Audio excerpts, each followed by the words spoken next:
Chapter 4 is titled Taking Online Classroom Technology to Greater Depths, the Heart and Community. It's in this chapter that I appeal to the professor in terms of how to engage with students coming from an understanding of the heart as well as the community. With regard to the heart, do we understand that the heart is a control center, and I'll bring this up in the book, the heart is a control center for the soul.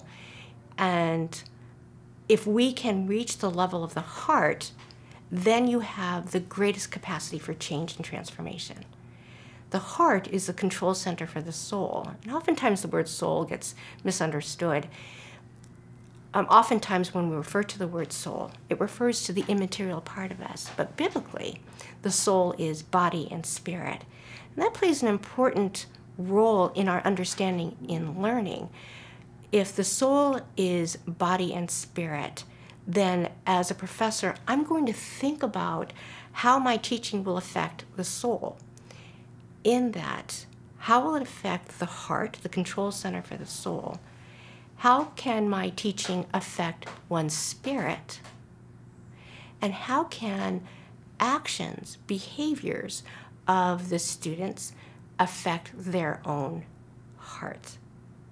So that comes into play in terms of the integration of faith and learning. In that chapter, we'll get to that again, but in that chapter I address this concept. So oftentimes we think of online learning as it's just the student and the screen. We fail to understand that the student lives in an environment where there are people around him or her. There are relationships around that student. So what I get my students to do is to engage with those in their sphere of influence. I get my students to engage in their learning where they are, whether it be in Hungary, New York, Texas, Los Angeles, or Seattle.